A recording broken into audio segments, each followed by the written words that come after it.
So hi guys, so finally আজকে 3টা চলেই আসলো।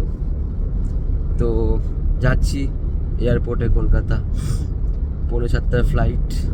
তো আজকে আমাকে ছাড়তে যাচ্ছে, এটা এই ভাইয়ের গাড়ি, ওর নাম রাজ, আমার ভাই হয়। আর এই মানুষটাকে হয়তো তোমরা আগেও দেখে থাকবে, ওর নাম হচ্ছে রনি। তো আমার এই দুই বন্ধু মিলে যাচ্ছে আমাকে ছাড়তে এয়ারপোর্টে, সি অফ করতে।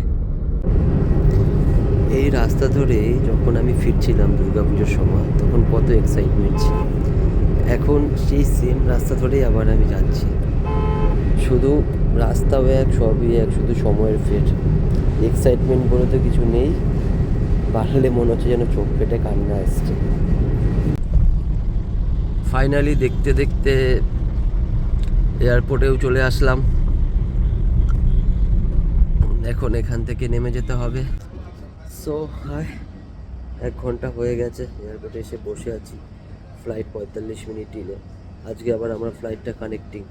এখান থেকে প্রথমে যেতে হবে ভুবনেশ্বর, ভুবনেশ্বর থেকে ফ্লাইট যেতে হবে ব্যাঙ্গালোর।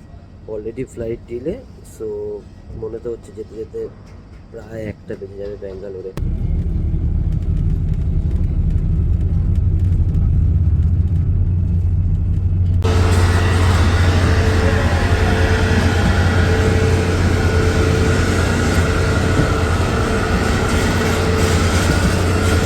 ফাইনালি এখন চলে এসেছি, সিটে এসে বসে পড়েছি।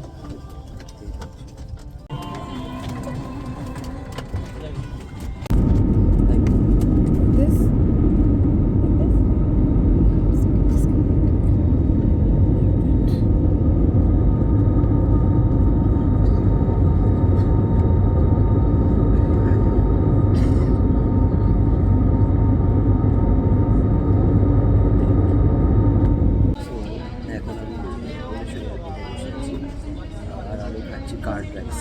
দেখাচ্ছি, এই কার্ড রাইসটার দাম 270 টাকা।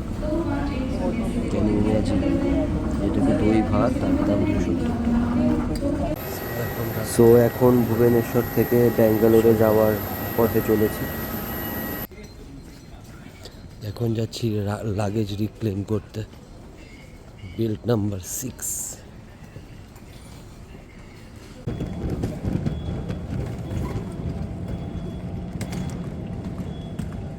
সো ফাইনালি লাগেজ চলে আসলো, বেল্টের থেকে পেলাম 20 মিনিট অপেক্ষা করার পরে। আর এখন আমরা চলেছি এক্সিটের পথে, বাড়ি ফেরার পালা।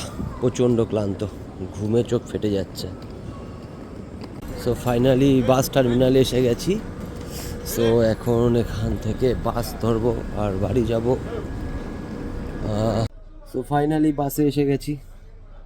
এখানকার বাস সার্ভিস খুব ভালো, সব ভলভো বাস দেয়। প্রচণ্ড ক্লান্ত, ঘুমে চোখ ফেটে যাচ্ছে। সো আপনারা যারাই যখনই ব্যাঙ্গালোরে আসবেন, আমি সবসময় রেকমেন্ড করব কি ক্যাব বুক করার থেকে বেটার বাস নিয়ে নিন। মানে সার্ভিস সত্যিই খুব ভালো, সব কটা ভলভো বাস খুব কম সময়ে পৌঁছে দেয়। আর খরচাও প্রায় 4 ভাগের 1 ভাগ খরচায় হয়ে যায়। যেমন লাইক আমি এখান থেকে যাব, আমার মোটে 300 টাকা লাগবে, আমার ক্যাব নিলে 1100 থেকে 1200 টাকা লেগে যেত। সো ভালো জিনিস, এটা আপনারা ট্রাই করতে পারেন। চলুন, আজকের জন্য এটুকুই। দেখা হচ্ছে অন্য কোনো আবার একটা ব্লগে। বাই।